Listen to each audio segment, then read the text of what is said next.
Melihat kemakmuran sebelum terjadi. Kuasa imajinasi yang dipimpin oleh Roh Kudus.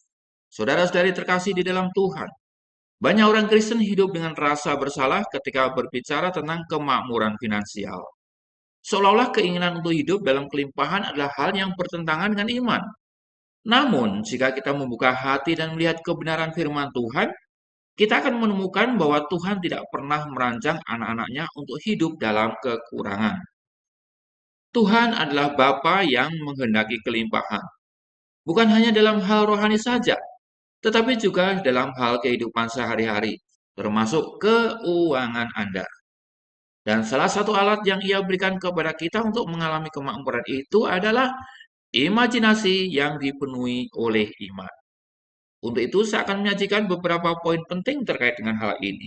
Yang pertama, Tuhan tidak menentang kekayaan, tetapi mengajarkan tujuan menjadi kaya.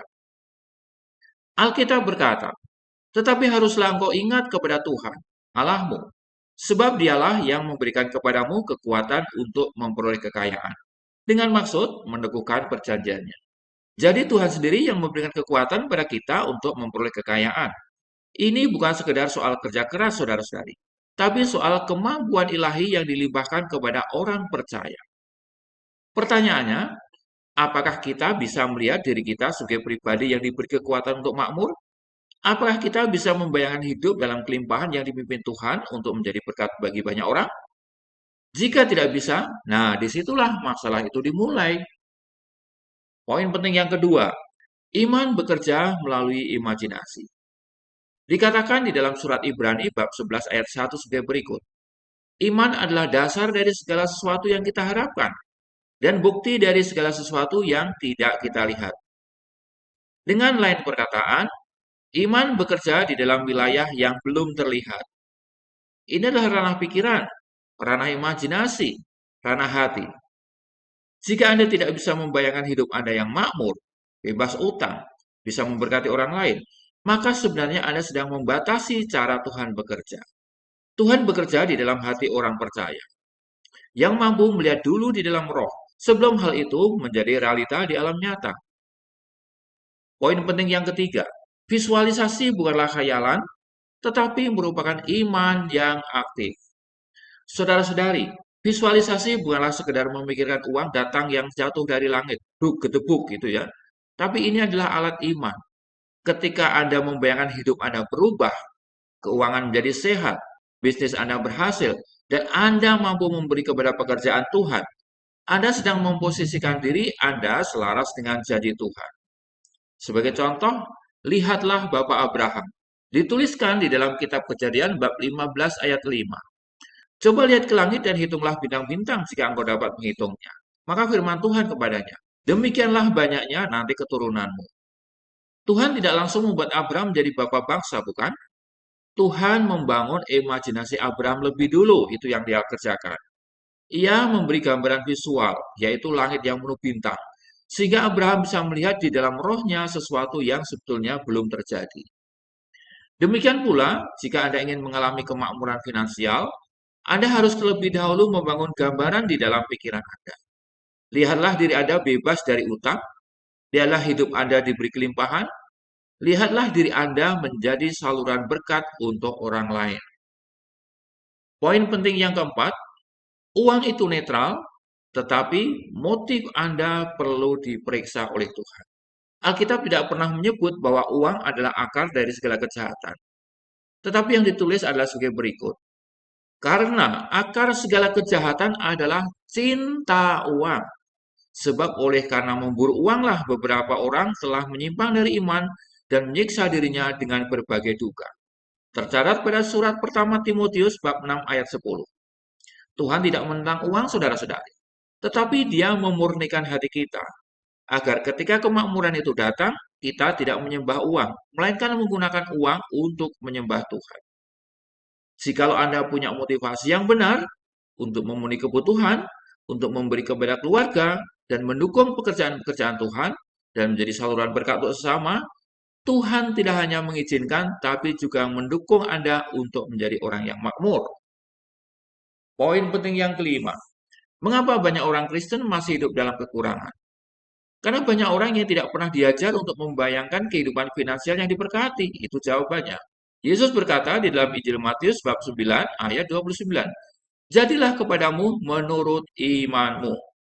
Dan iman tidak akan bekerja jika Anda terus-menerus membayangkan kegagalan, membayangkan kekurangan, ataupun membayangkan hutang.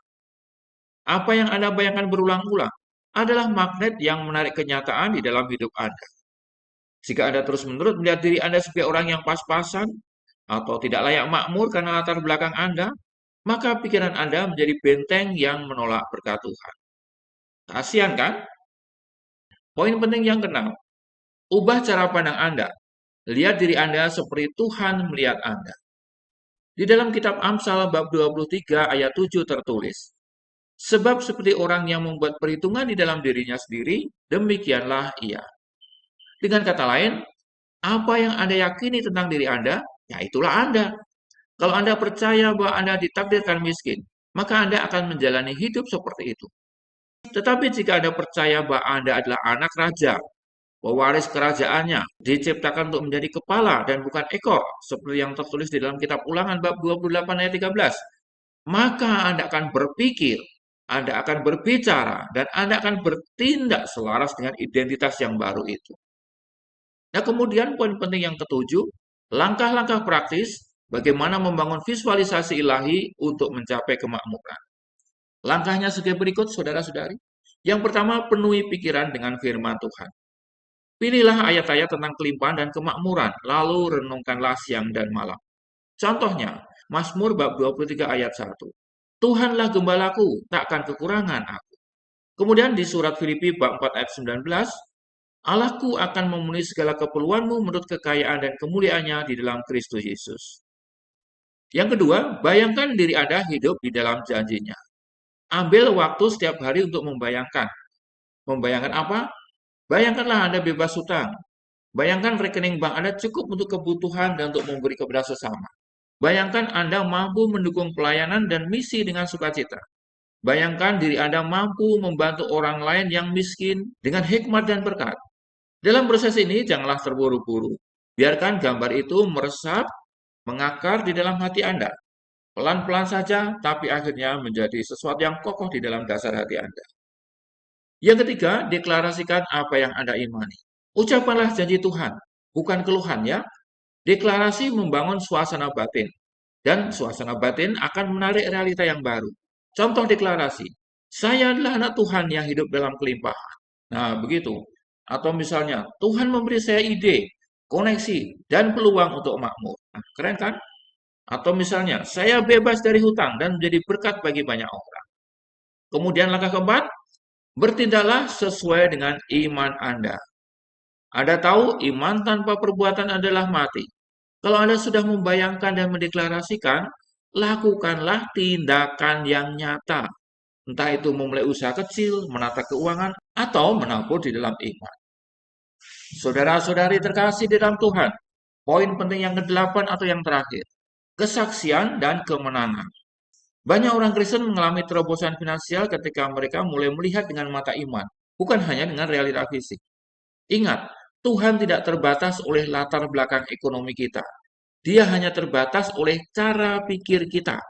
Jika kita mau memperbarui pikiran kita dengan firman dan mulai membayangkan hidup dalam janji-janjinya, maka tidak akan ada yang mustahil. Seperti tertulis dalam surat Roma bab 12 ayat 2. Janganlah kamu menjadi serupa dengan dunia ini, tetapi berubahlah oleh pembaharuan budimu, sehingga kamu dapat membedakan manakah kehendak Allah, apa yang baik, yang berkenan kepadanya, dan yang sempurna. Nah, sebagai penutup, saudara-saudari akan saya sarikan. Mari kita melihat kemakmuran walaupun dia belum datang. Kemakmuran finansial bukanlah mimpi duniawi. Itu adalah bagian dari rancangan Tuhan bagi anak-anaknya. Selama kita menempatkan dia sebagai pusat dan tujuan akhir. Tuhan ingin memberkati kita kok. Supaya kita bisa menjadi saluran berkat juga. Mulailah hari ini dengan membayangkan hidup Anda sebagaimana Tuhan menjanjikannya. Yaitu hidup yang bebas dari kekhawatiran finansial. Cukup untuk diri Anda dan keluarga. Dan Anda memiliki kemampuan untuk menjadi saluran berkat bagi sesama. Bayangkan itu, imani itu, deklarasikan itu, dan lakukanlah. Bertindaklah. Karena ketika Anda sudah bisa melihatnya di alam roh, maka Anda akan mulai melihatnya terjadi di dalam realita hidup Anda. Yohanes bab 20 ayat 29 berkata, "Berbahagialah orang yang percaya sebelum ia melihat." Demikian pengajaran hari ini. Terima kasih. Amin dan shalom.